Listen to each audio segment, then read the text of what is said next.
오늘은 사순절 첫째 주일입니다. 지난주 수요일부터 사순절이 시작이 되었습니다. 믿음의 조상들은 사순절이 시작되면 두 가지를 묵상했습니다. 그 두 가지 묵상 내용이 무엇인지 압니까? 첫 번째 하나는 하나님 앞에서 인간의 죄인됨을 묵상하였다고 합니다. 또 하나는 인간이 죽을 수밖에 없는 존재라는 것을 묵상했다고 합니다. 이렇게 믿음의 선조들은 사순절 기간 동안 하나님 앞에 죽을 수밖에 없는 인간과 하나님 앞에서 죄인된 인간의 모습을 돌아보면서 예수님과 동행하는 삶을 살고자 했다고 합니다. 우리도 근본 사순절을 맞이하여 우리 믿음의 선조처럼 우리들이 하나님 앞에서 얼마나 죄인된 모습인가, 또한 우리들이 죽을 수밖에 없는 우리들의 존재를 돌아보면서 더욱더 예수님을 닮아갈 수 있기를 간절히 소망합니다. 근데 바로 오늘 본문이 하나님 앞에 죄인된 인간의 모습과 하나님 앞에 죽을 수밖에 없는 인간의 모습이 어떻게 변해야 되는지 바울은 빌립보서를 통하여 우리들에게 말씀해주고 있습니다. 그러므로 이 사순절 첫째 주일을 맞이하여 오늘 하나님이 주시는 말씀 앞에서 우리들이 예수님을 닮아가는 새로운 존재로 변화의 시작이 일어날 수 있기를 간절히 소망합니다. 빌립보서 3장은 아주 유명한 말씀이 있습니다. 모두 다 빌립보서 3장을 보면 12절에서 14절까지 표대를 향하여 이걸 주목하게 됩니다. 근데 이렇게 오늘 이 빌립보서 3장처럼 유명한 말씀이 있으면 그 유명한 말씀에 이렇게 12절부터 14절까지 집중하다 보면 앞에나 뒤에 말씀을 깊게 묵상하는 것을 놓치기가 쉽습니다. 저도 빌립보서 3장만 오면 눈에 들어오는 것이 표대를 향하여 하나님의 부르심을 향하여 달려가노라, 내가 이미 얻었다함도 아니요, 이런 말씀에 집중하다 보면 3장에 나와 있는 전반부나 후반부를 놓치게 되는 경우가 많더라. 그래서 저는 오늘 오히려 우리는 이 12절부터 14절까지 표대를 향하여를 익히 알고 있기 때문에 이 표대를 향하는 것에 도달하기 위해서 어떻게 해야 되는지 그 전반부를 우리 성도님들과 살펴보고자 합니다. 그런데 우리가 이 표대를 향하여 이전에 나와 있는 전반부를 살펴볼 텐데 오늘 말씀은 특별히 역주행을 해보고자 합니다. 우리는 성경을 보면 고정관념이 있어요. 1절, 2절, 3절 순서대로 말씀을 읽고 순서대로 말씀을 묵상해야 되는 것이 아니냐. 근데 오늘 본문 같은 경우는 9절, 8절 그리고 쭉 해서 1절에서 결론을 맺을 때 우리들은 훨씬 이해하기가 쉽고 하나님의 말씀이 우리들에게 잘 들어옵니다.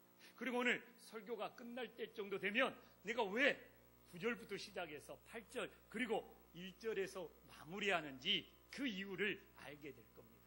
그렇다고 성경 말씀을 역주행해서 해석하고 나눈다 하여서 하나님이 전달하는 의도가 벗어나거나 하나님의 전달하는 그 말씀의 흐름이 절대로 끊어져서는 안 되는 것이죠. 그래서 오늘 하나님의 말씀을 역주행해서 제일 먼저 9절에 바울이 어떻게 말씀하고 있는지부터 시작하면서 하나님의 말씀을 나누고자 합니다. 바울은 고린도 교인들에게, 빌립보 교인들에게 그 안에서 발견되려 함이라고 말하고 있습니다. 이 의미는 무슨 의미냐? 예수님 안에서 머물고 있다는 것을, 예수님과 연합되어 있다는 것을 바울은 찾고 발견하기를 원했다는 것이죠. 우리도 사순절을 보내면서 가장 중요한 일은 무엇입니까? 우리가 예수님과 연합되어 있고 예수님 안에 머물러 있다는 것이 이번 사순절을 보내면서 가장 중요한 일이 됨을 깨달으시기를 간절히 소망합니다. 그러면 바울이 이게 예수님 안에 연합되어 있고 예수님 안에 머물고 있다는 바울이 가진 의가 무엇인지는 알아야 될 거 아닙니까?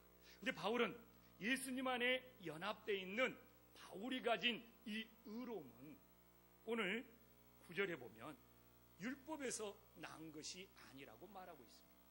이게 바울은 예수님과 연합되는 의로움은 내가 율법을 지켰다, 오늘로 따지면 내가 오늘 주일을 지켰다, 내가 오늘 무엇을 지켰다, 이런 것으로 바울은 결코 예수님과 연합되고 의로워질 수 없다는 것을 고백하고 있는 것이죠.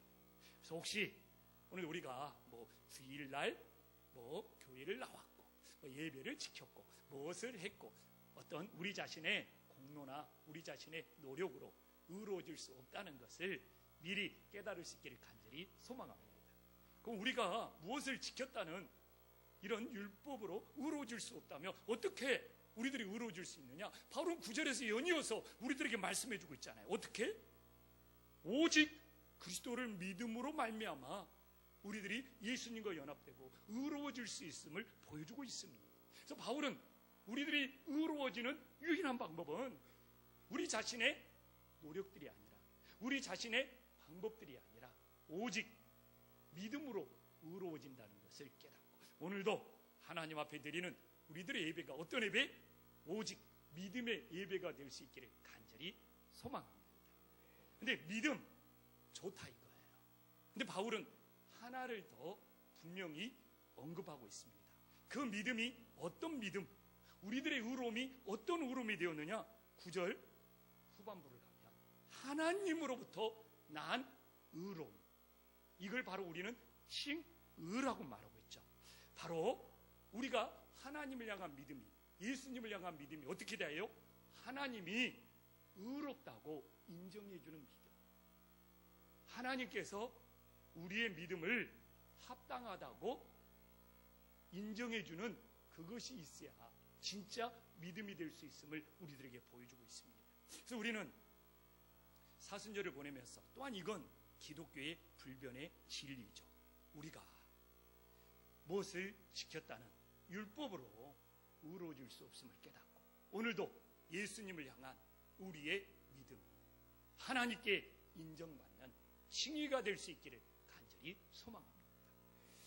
그러면 우리가 예수님과 연합되어서 하나님께 의롭다 인정을 받는 칭의가 이루어졌다면 그 증거가 있어야 될 거예요.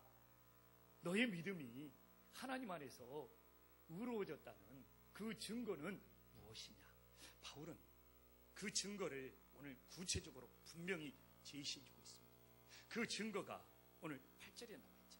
바울은 모든 것을 해로 여긴다는 거예요. 근데 이게 무작정 해로 여기는 것이 아니라 예수님을 믿는 일에 방해가 되는 일들이 많거든요. 예수님을 믿는데 걸림돌이나 방해가 되는 것은 바울은 그걸 모두 다 해로 여겼다는 겁니다. 그래서 오늘 8절에 연이어서 모든 걸 해로 여겼다는 그 이유가 무엇인지를 분명히 말해주고 있어요. 왜 바울은 모든 걸 해로 여겼느냐? 바로 8절에 내 주 그리스도를 아는 지식이 가장 고상하다는 것이죠. 그러니까 예수님을 믿는 일에 방해가 되는 모든 것을 다 해로 여길 수 있었다는 것이죠. 근데 여기서 가장 고상하다는 뜻은 뭐냐? 가장 탁월하다는 그 놀라운 의미를 담고 있어요. 그래서 지금도 오늘도 똑같은 거. 오늘도 예배 드리는 일에 방해가 되는 것이 있다면 그걸 다 해로 여길 수 있는 그 믿음이 무엇입니까? 예수님을 가장 고상하게, 예수님을 가장 탁월하게 여기는 믿음이 되는 것이죠. 그러나 만약 우리들이 예수님을 가장 탁월하게 여기지 않는다, 예수님을 가장 고상하게 여기지 않는다면 예배를 방해한다든지 우리들의 신앙생활을 방해하는 것들에 대해서 해로 여기지 않고 그냥 그것들을 허용해버리는 우를 범하게 된다는 것이죠. 그래서 저는 이번 사순절을 보내면서 정말 우리의 믿음이 예수님을 가장 탁월하게 여기기 때문에 예수님을 믿는 일에 방해가 되는 모든 것들을 해로 여길 수 있는 은혜의 역사가 일어날 수 있기를 간절히 소망합니다. 또 바울은 봐보십시오. 내가 예수님과 연합되었다는 증거로 무엇을 말하고 있습니까? 8절에 모든 것을 잃어버렸다는 거예요. 근데 바울이 모든 것을 잃어버리는 이유는 뭐냐? 바로 연이어서 나오잖아요. 무엇을, 누구를 위하여? 내가 예수님을 위하여. 8절에 보면 예수님을 위하여 모든 것을 잃어버렸다고 나오고 있습니다. 이게 무슨 이야기입니까? 기준이 달라진 거죠. 바울이 예수님을 만나기 전에는 자신을 위하는 삶이었어요. 예수님을 만난 이후에는 뭐예요? 예수님을 위하는 삶으로 바뀌었기 때문에 모든 것을 잃어버릴 수 있었다는 것이죠. 그럼 여기서 우리는 반문할 수 있어요. 모든 걸 잃어버렸기 때문에 우리는 아무것도 없이 살아가야 되느냐? 아니다는 것이죠. 그렇기 때문에 매일매일 하나님이 공급해 주시는 은혜로 살아감을 믿으시기를 간절히 소망합니다. 그래서 어떻게 보면 여기서 모든 것을 잃어버렸다는 것은 내 것이 없다는 거예요.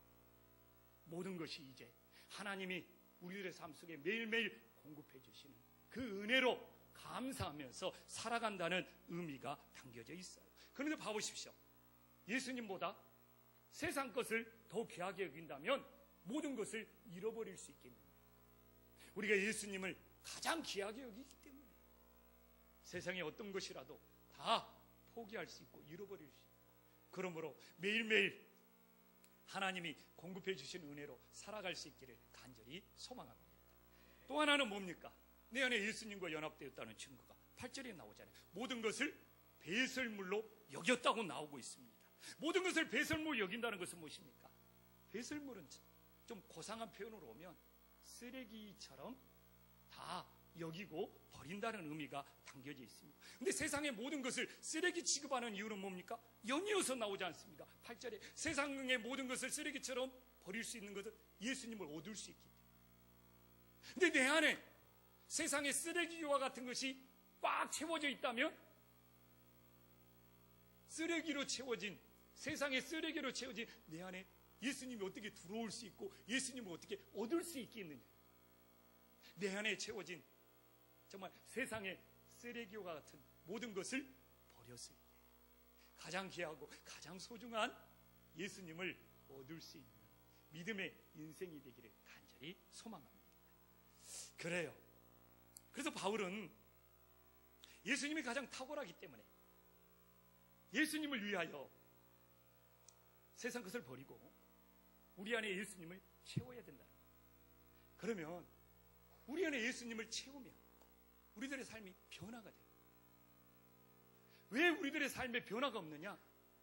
오늘 사도 바울의 고백처럼 세상의 쓰레기와 같은 것들을 버리고 예수님을 얻지 못했기 때문에 내 삶에 변화가 일어나지 않는 거예요. 내 안에 예수님을 얻고 예수님이 자정하다면 우리들의 삶은 변화가 되는 거예요. 그래서 사도 바울은 예수님을 얻었을 때, 세상 것을 버리고 예수님을 얻었을 때 어떤 변화의 역사가 일어났습니까? 바로 3절에 나와있죠. 육체를 신뢰하지 않는다. 바울은 세상 것으로 채워져 있고 예수님을 얻기 이전에는 자신의 육체를 신뢰하면서 살았어요. 근데 여기서 자신의 육체를 신뢰한다는 것은 무엇입니까?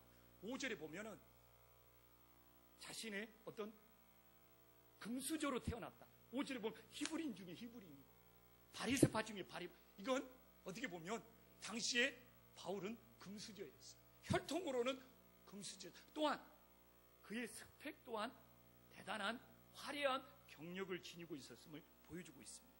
그런데 예수님을 얻고 난 이후에 십자가, 이 10절에 보면 알겠지만 예수님의 십자가의 죽음을 알고 난 이후에 금수저로 태어난 자신의 혈통, 세상의 화려한 스펙, 경력 다 버릴 수 있었다는 것이죠. 그러면서 바울의 유일한 소망은 뭐예요? 11절입니다.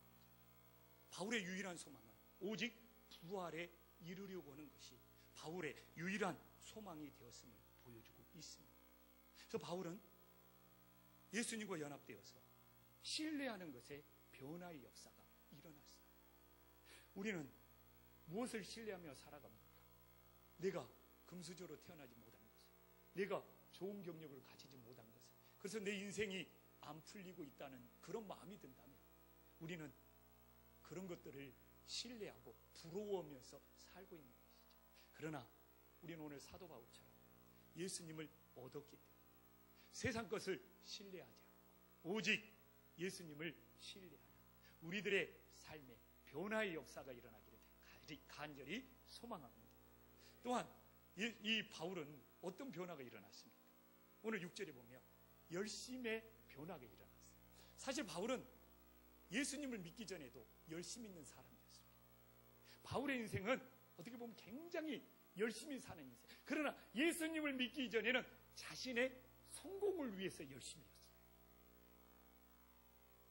바울은 자신의 분야에서 최고가 되고 싶은 그 열심으로 살았던 것이 바울의 인생입니다. 그런데 바울이 예수님을 만난 이후에 열심의 변화가 일어났어요. 이제는 바울이 땅끝까지 예수님을 증거하는 열심으로 바뀌었다는 것을 우리들에게 보여주고 있습니다. 그래서 사실 부지런한 사람이, 열심 있는 사람이, 성실한 사람이 예수님 믿었다고 그 자체를 바꿀 필요는 없는 거예요. 대상만 바꾸면 그것이 오히려 유익할 수 있음을 믿으시기를 간절히 소망합니다. 바울은 원래 성격이 열심히 많은 사람이었어요. 그러나 자신의 성공을 위해 열심히 살았던 바울이 예수님을 만나서 그 열심의 대상이 바뀐 거예요. 이제는 예수님의 복음을 땅끝까지 전하고자 하는 그 열심으로 바뀌었던 바울을 보면서 우리 인생에 이런 열심의 변화, 이런 삶의 가치관의 변화가 우리들에게도 사순절에 일어날 수 있기를 간절히 소망합니다. 또 하나는 바울에게 어떤 변화가 일어났습니까? 오늘 7절에 나오잖아요. 유익하게 여기던 것이 변화의 역사가 일어났어요. 예수님을 얻기 이전에는 바울은 자신의 유익에 따라, 자신의 이득에 따라 철저히 움직이는 사람이었어요. 자신에게 이득이 되는 일은 물불을 가리지 않고 추진했잖아요. 자신에게 이득이 되는 일은, 자신에게 이익이 되는 일은 다른 사람에게 피해까지 줬잖아요. 다른 사람들에게 고통까지 줬잖아요. 자신의 길에 이득을 얻고 자신의 길에 유익을 얻으라는데 그걸 방해하는 사람들은 바울이 어떻게 했어요? 핍박오고 가두고. 근데 봐보십시오. 예수님을 만난 이후에 자신의 이득이 아니라 어떻게 됐으면 이제 손해보는 인생을 살았어요. 고난받는 인생을 살았어요. 이 얼마나 놀라운 은혜입니까? 자신의 이득을 얻기 위해서 남들에게 피해를 주었던 사도 바울이 예수님을 만난 이후에는 어떻게 변했어요? 이제 복음을 위하여, 십자가의 사랑을 위하여 내가 기꺼이 손해를 감수하겠다. 고난을 감수하겠다. 이게 진짜 변화의 역사가 일어남을 믿으시기를 간절히 소망합니다.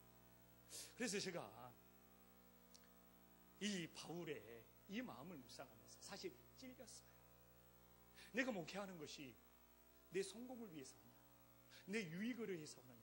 그러면 성도님들이 나를 힘들게 하는 것이, 어떤 성도님들이 나를 괴롭게 하는 것이 걸림돌이에요. 내가 좀 목회 좀 잘해보고 목회 좀 성공해보고 교회를 키워보려고 그러는데 왜 저 권사님이, 저 집사님이, 저 성도님이 나를 힘들게, 너무 고추장스러워. 이런 마음이 들어요. 근데 제가 그런 마음을 가져본 적이 있었을까요? 없었을까요? 답변 안 해. 답변해도 문제, 안 해도 문제. 근데 그건 그렇다 치고 오늘 바울처럼 예수님과 연합되어서 변화되고 손해를 감수할 수 있다는 것이죠. 핍박을 감수할 수 있다는 것이죠.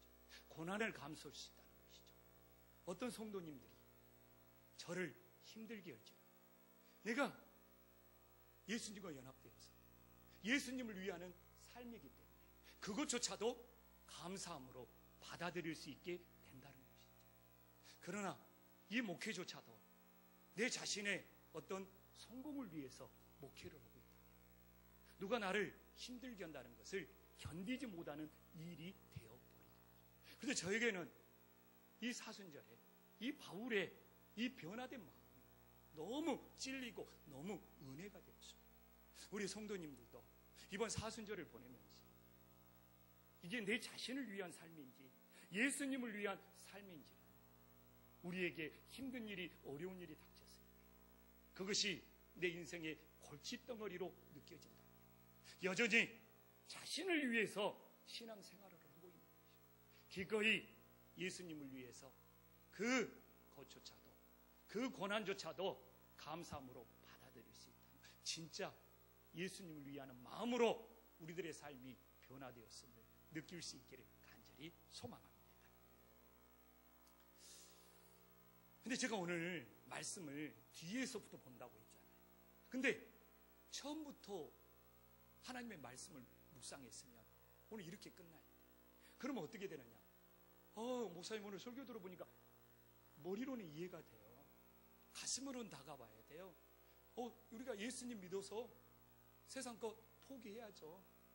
예수님 믿으면서 우리가 손해도 보고 살아야죠. 이렇게 끝나봐요. 근데 제가 예전에는 이런 설교를 많이 했어요. 비워라, 버려라, 손해봐라. 그래서 제가 오늘 이전에 좀 그런 말씀의 끝맺음을 하지 않기 위해서 이렇게 오늘 말씀을 역주행하고 있어요.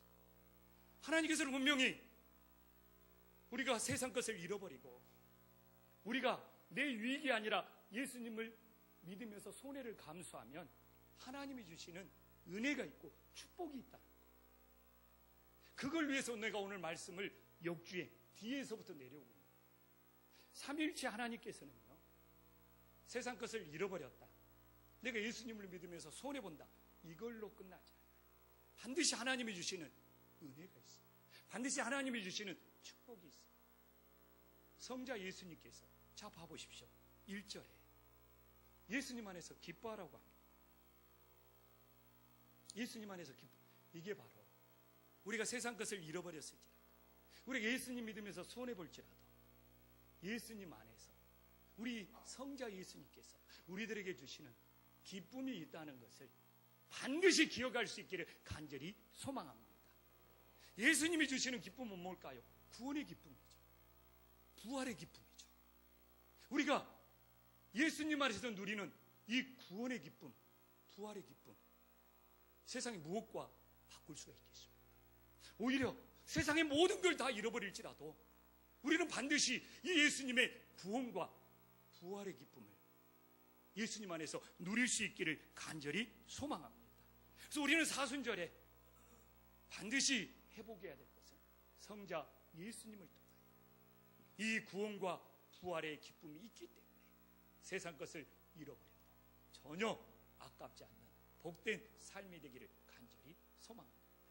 이게 성자 예수님이 주시는 은혜고 축복이에요. 그러면 우리가 세상 것을 잃어버리고 포기했을 때 성부 하나님도 우리들에게 은혜를 주셔요. 성부 하나님은 어떤 축복, 어떤 은혜를 주십니까? 오늘 1절에 나와 있잖아요. 안전의 은혜를 주신다. 굉장히 복된 은혜죠. 그럼 이 안전의 은혜가 뭐냐? 1절에 봐보십시오. 바울이 너희에게 같은 말을 쓰는 것이 나와 있죠. 이게 바울이 하나님의 말씀을 반복하여 가르치고 있는 거예요. 이게 무슨 의미냐? 하나님의 말씀을 붙잡았을 때, 하나님의 말씀의 가르침을 받았을 때 우리 인생은 뭐예요?